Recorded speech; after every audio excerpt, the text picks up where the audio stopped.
Auzubillahi minasyaitonirrajim. Bismillahirrahmanirrahim. Assalamualaikum warahmatullahi wabarakatuh. Jadi kita mulakan kelas kita dengan baca doa pelajaran, doa memulakan pelajaran. Bismillahirrahmanirrahim. Allahumma aftah alaina hikmataka wa anshur alaina min khazaini rahmatika ya arhamar rahimin. Rabbi shrah li sadri wa yassir li amri wahlul 'uqdatam min lisani yafqahu qawli. Amin ya rabbal alamin. Baik. Dalam rakaman ni kita sambung pelajaran kita bahagian kedua, iaitu bahagian hadis dengan tajuk setiap orang ialah pemimpin. Jadi sebagaimana yang tertera, ni adalah hadis yang kita belajar yang pada kelas hari Rabu yang lepas. Okey. Jadi hari ni insya-Allah kita dah belajar tentang hadis.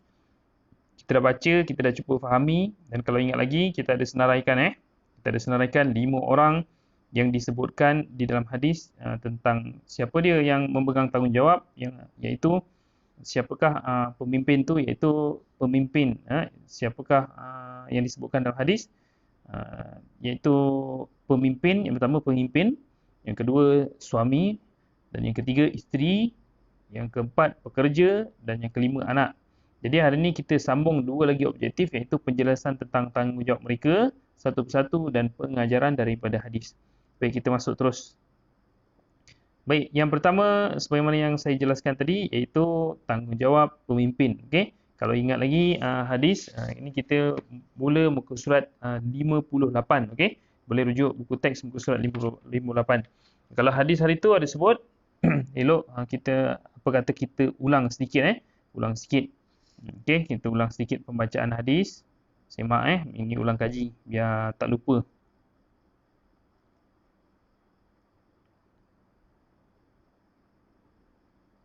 Okey. Baik. Bismillahirrahmanirrahim. An Abdullah bin Umar yaqulu sami'tu Rasulullah sallallahu alaihi wasallam yaqulu kullukum ra'in wa kullukum mas'ulun an ra'iyatihi. Setiap kamu adalah pemimpin dan akan ditanya tentang tanggungjawab atas pimpinannya. Yang pertama iaitu disebutkan al-imam. Kalau ingat lagi sebut al-imam. Okey, saya bulatkan ni ulang kaji al-imam. Okay. Al-imamu ra'in. Okey. Al-imam ra'in, imam adalah pemimpin, wa mas'ulun bertanggungjawab ke atas yang dipimpinnya, an ra'iyatihi. Seterusnya perkataan berikutnya apa dia? War-rajulu. War-rajulu ni saya nyatakan hari tu apa dia? Iaitu lelaki lelaki dalam rumah tangga. Siapa lelaki dalam rumah tangga? Iaitu tak lain tak bukan suami. Okey. Suami war-rajulu ra'in, pemimpin fi di ahlihi, dalam keluarganya, wa huwa, dan dia mas'ulun, akan ditanya an ra'iyatihi, tentang apa yang dipimpinnya lah. Okey, tentang tanggungjawabnya. Okey, baik, siapakah yang ketiga? Yang ketiga dalam rumah tangga juga disebutkan wal mar'atu.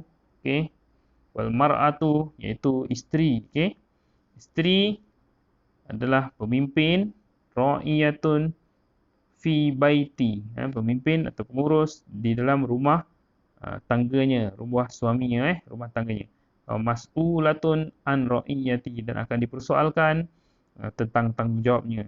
Okay, dan yang keempat, kalau ingat lagi apa dia yang keempat, iaitu wal hadimu, iaitu pekerja kan. Wal hadimu, pekerja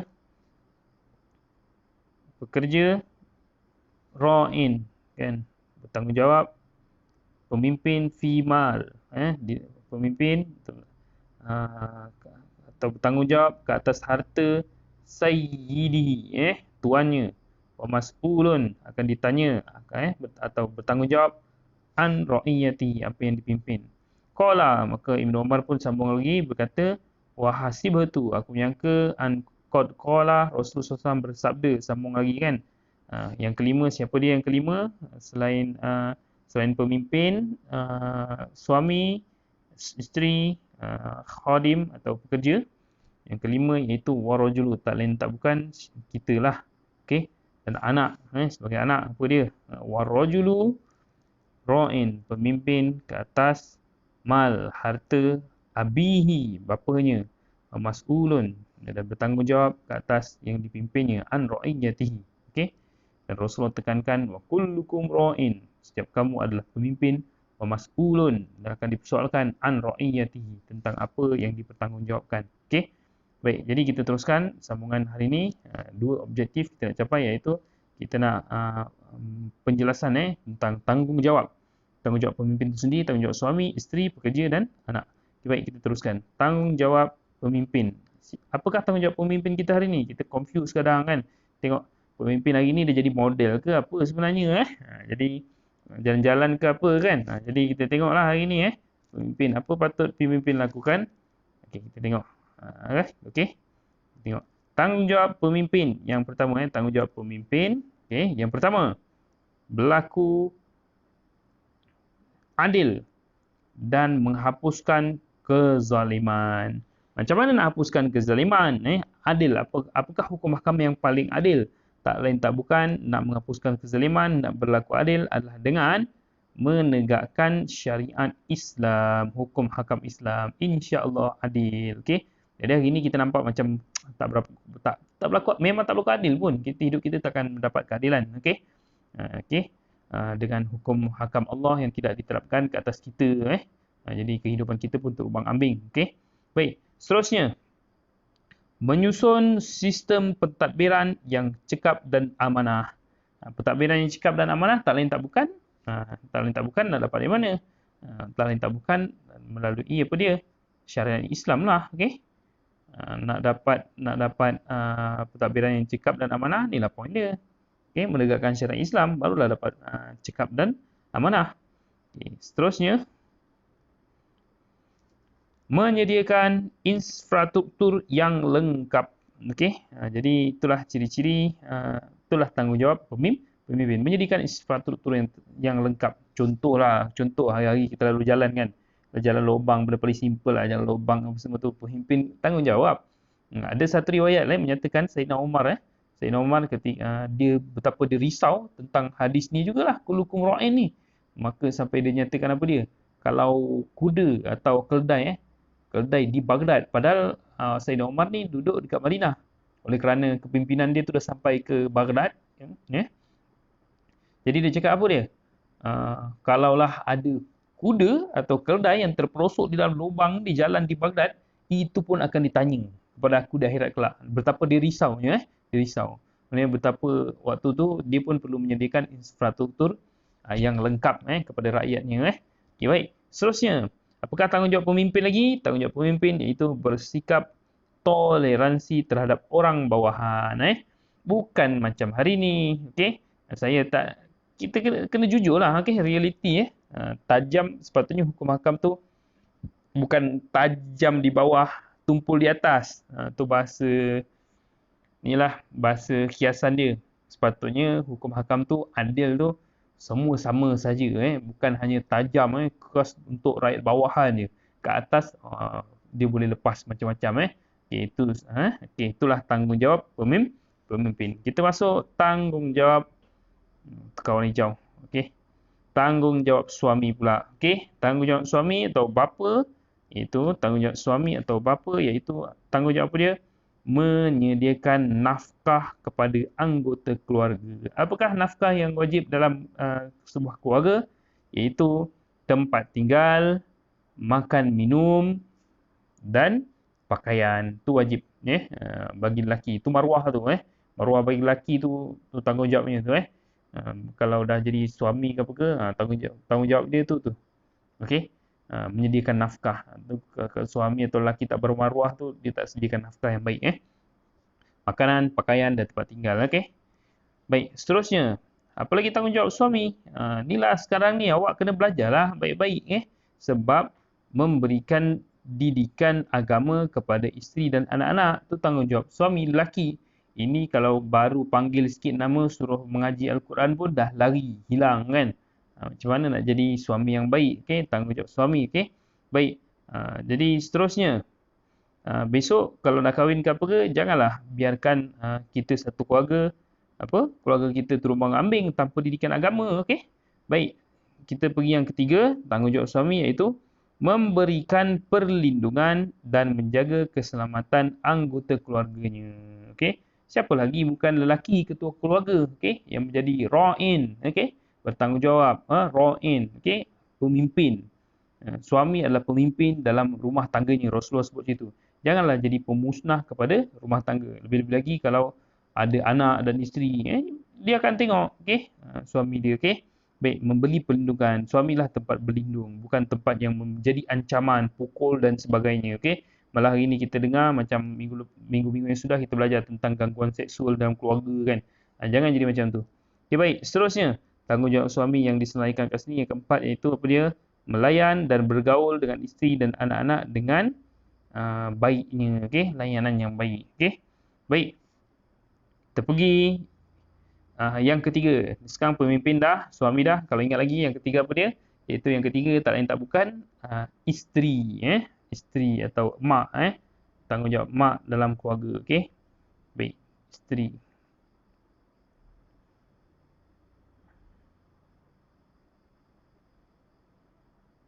Okey. Warna merah. Warna apa ni? Pink lah. Okay, tanggungjawab isteri.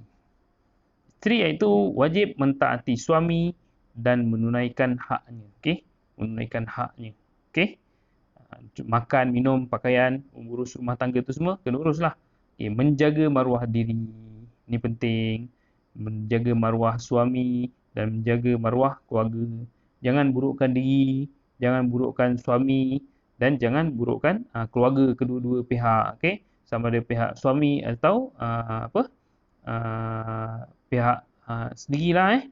Jangan kadang hari ni kita tengok banyak kes yang keretakan rumah tangga yang isteri pergi mengadu dekat lelaki lain. Tu semua salah tu, okey. Jadi perlu jaga maruah diri suami dan keluarganya. Dan yang ketiga, memelihara dan mendidik anak-anak. Ini tanggungjawab.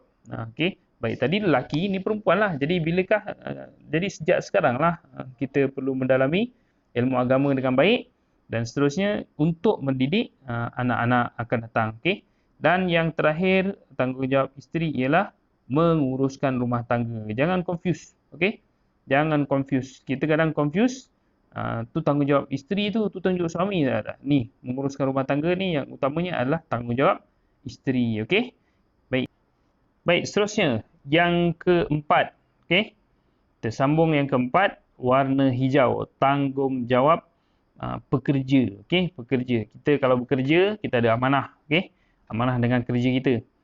Okey, termasuklah tukang gaji dan sebagainya, itu contohlah, contoh, okey? Jadi tanggungjawab pekerja. Tanggungjawab pekerja iaitu mengikut arahan ketua. Arahan tu macam mana? Arahan selagi arahan tu berkaitan dengan kerja lah. Bukan berkaitan dengan dosa atau maksiat. Nanti kita akan bacakan hadis tu. Okey, baik. Yang kedua, bekerja dengan penuh integriti. Jangan pecah amanah. Okay? Kalau pekerjaan-pekerjaan yang perlu memegang amanah. Jadi kita perlulah pegang amanah itu dengan baik. Okay? Perlu menjaga integriti. Rasuah dan sebagainya itu perlu ditolak. Okay? Dan yang ketiga, bekerja mengikut prosedur yang ditetapkan. Okay? Peraturan. Okay? Peraturan kerja. Contohlah kalau buat apa? Buat bangunan. Ada prosedur-prosedur dia, okey. Kalau kita tak ikut prosedur tu akan runtuhlah bangunan tu. Dan yang terakhir, apakah tanggungjawab pekerja? Melaksanakan tugas dengan sesempurna yang mungkin. Okey. Jadi terus saya nak cepat je. Yang berikutnya, yang terakhir, tak lain tak bukan tanggungjawab kita sebagai anak. Tanggungjawab kita sebagai anak. Okey. Tanggungjawab kita sebagai anak.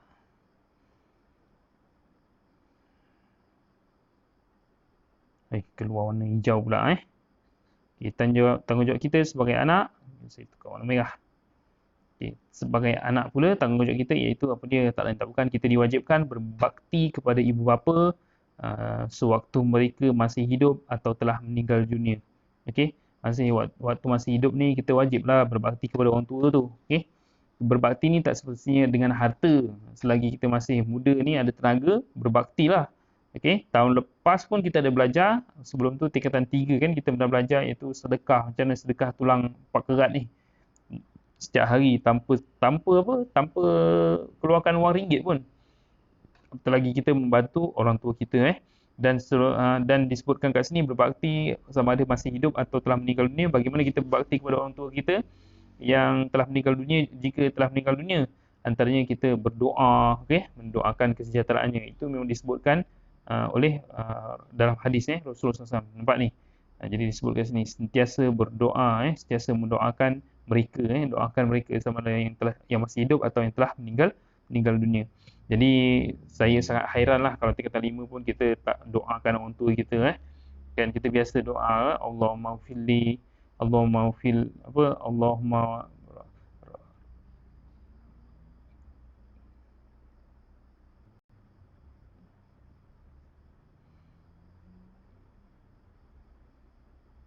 kan kita biasa doa apa, Allahumma fil lana zunubana wali waldaina warhamhuma kama rabbayana shighara, kan kita biasa doakan tu. Okey, baik. Dan seterusnya, ni benda penting ni, oleh kerana kita duduk kat rumah sekarang PKP, sentiasa membantu mereka dengan sebaik-baiknya. Apa-apa saja benda yang mampu, kita perlu bantu, wajib. Malah dalam Al-Quran bagi tahu kalau disuruh apa-apa jangan kita berkata apa-apa, jangan lawan kata dia walaupun sekalipun. Okey. Dan yang keempat, sentiasa berbuat baik dengan ibu bapanya, ibu bapa, dan menyambung silaturahim dengan rakan-rakan mereka. Okey.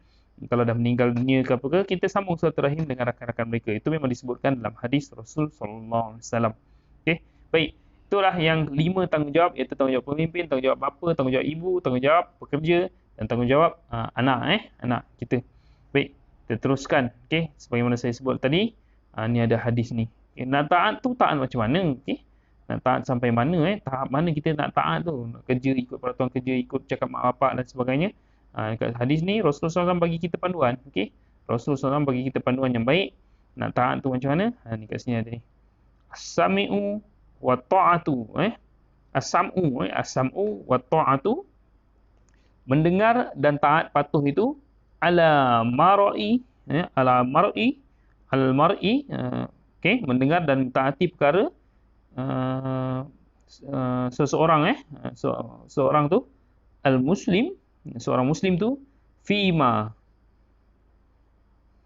terhadap apa terhadap fima fima ahabbu wa karihu. Maknanya kita perlu wajib atas setiap muslim mendengar dan taat ke atas apa yang disukai wa kariha, atau dan yang dibenci. Malam, jika tidak yu'maru, maknanya jika tidak diperintahkan bimaksiyah, jika tidak diperintahkan untuk maksiat, iaitu dosa, selagi mana tidak diperintahkan maksiat. Wajib taat, wajib dengar. Faiza, apabila apabila diperintahkan bimaksiati, untuk melakukan maksiat, fala, Rasulullah beritahu fala, maka jangan. Sam'a, jangan kau dengar, wala, dan jangan kau taat, dan jangan kau taat. Okey. Jadi hendaklah kita wajib dengar benda yang betul, benda yang baik, mendengar dan taat tu wajib. Tapi bila diarahkan kepada benda-benda yang dosa, maksiat, jangan, itu dilarang sama sekali. Okey, baik. Kita habiskan. Apakah pelajaran daripada hadis dan sejak minggu lepas kita belajar tu? Okey. Pelajaran daripada hadis sejak minggu lepas, ni ada gambar yang menarik lah. Okey. Dia tolong. Jangan lelaki, gambar tu seorang lelaki tu dia tolong apa, cabut rumput kat bunga ke, siram ke dan sebagainya. Apa-apa kerja tak ada masalah. Dia bukan masalah, oh tu kerja lelaki, oh tu kerja perempuan. Tak ada. Okey. Setiap anak tu ada tanggungjawabnya kat rumah, kan. Ada gambar bawah ni, dia tolong tolak kursi roda, kan. Itu adalah perkara-perkara yang baik lah. Okey. Baik. Yang ni spektrum ilmu nanti awak baca dalam buku teks. Jadi saya teruskan pelajaran bahagian yang terakhir, iaitu pengajaran hadis. Sebagai umat Islam, kita apa pengajarannya? Okey. Sebagai umat Islam, apa pengajaran hadis yang kita boleh dapat? Okey. Pelajaran hadis yang kita boleh dapat iaitu yang pertama. Yang pertama, kita hendaklah menyedari bahawa setiap individu berperanan. Kan Rasulullah SAW, tajuk hadis itu sendiri bagi tahu semua orang ada tanggungjawab. Okey. Jadi sekarang setiap individu berperanan sebagai pemimpin. Hadis itu bagi tahu kullukum ra'in, setiap kamu adalah pemimpin yang akan dipertanggungjawabkan di akhirat kelak. Okey. Waktu jawab exam ke apa ke, dia perlu ada ni. Yang akan dipertanggungjawabkan di akhirat kelak. Ni apa dia ni? Ni huraian. Okey. Kalau ayat pengajaran ni mesti ada ayat pengajaran lah. Ayat depan dia kita mestilah, kita hendaklah. Tapi dalam buku ni dia pakai standard je, senang je. Kita hendaklah apa dia? Lepas tu agar, supaya, ingat lagi suka kan? Supaya, untuk, kerana, agar. Pakai yang tu penyambung. Atau ada kat sini kan? Dia pakai yang akan tu. Okey? Yang akan. Kita tengok yang berikutnya. Yang kedua. Warna pink. Okey, tengok ayat depan dia pakai apa dia? Saya gariskan Kita hendaklah, dia pakai sini. Ni pendahuluan dia, kita hendaklah okey, menjalankan ni isi dia. Tanggungjawab terhadap orang yang dipimpin. Okey, ni isi. Lepas tu dia pakai apa dia? Huraian ni pula. Okey, ni huraian. Huraiannya dengan adil dan amanah. Okey, kita hendak, dia tak pakai suka. Dia terus ada huraian kat situ. Kita hendaklah menjalankan tanggungjawab terhadap orang yang dipimpin dengan adil dan amanah. Yang ketiga,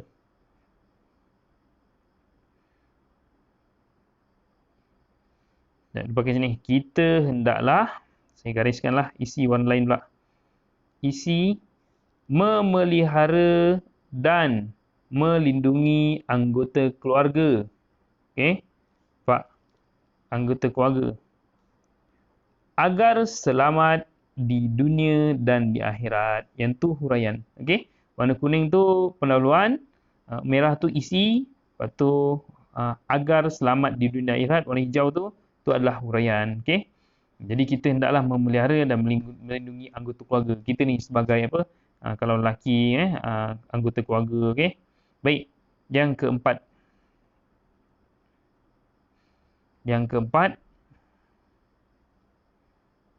Mana ni? Tak nampak ni bawah ni.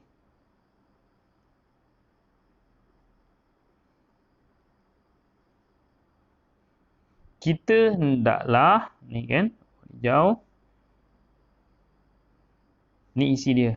Bertanggungjawab terhadap segala urusan keluarga dan rumah tangga. Okey, tu isi. Tu huraian. Agar kekal harmoni. Okey.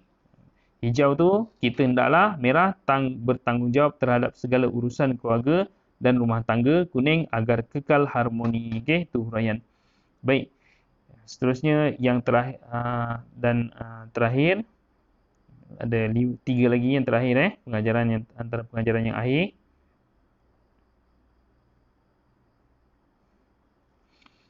Ni macam biasa ada pendahuluan, kita hendaklah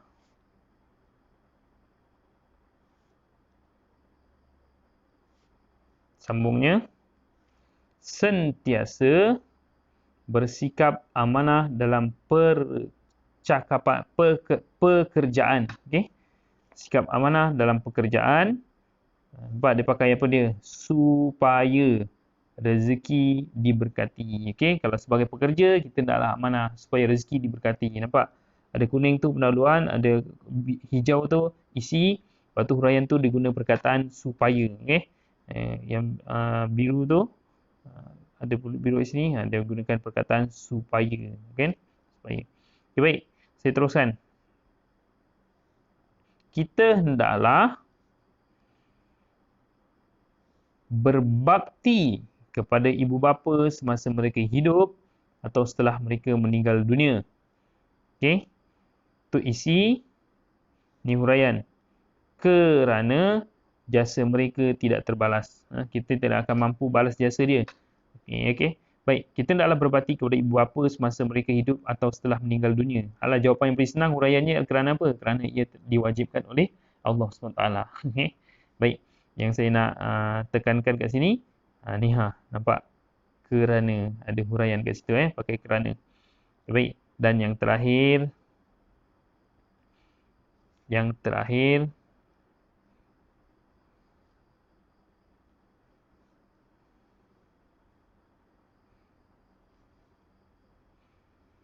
kita hendaklah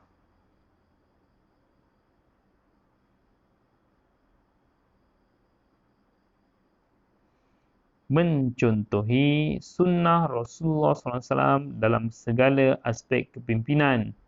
Okey. Kerana baginda ialah contoh ikutan yang terbaik. Rasul adalah uswatun hasanah. Contoh ikutan yang baik. Yang terbaik. Okay, baik. Jadi kat sini dia pakai perkataan apa dia? Dia pakai perkataan apa kalau kita nampak tu? Kerana. Kerana. Suka tu. Kerana. Kan? Okey. Baik, ada isi, ada pendahuluan, ada isi dan huraian. Baik. Jadi setakat ni pelajaran kita. Jadi diharapkan untuk ulang kaji awak boleh ulang video ni. InsyaAllah saya akan bagi latihan atau kerja selepas tamat video ni. Jadi sekian saja. Wabillahi taufiq wa hidayah. Assalamualaikum warahmatullahi wabarakatuh.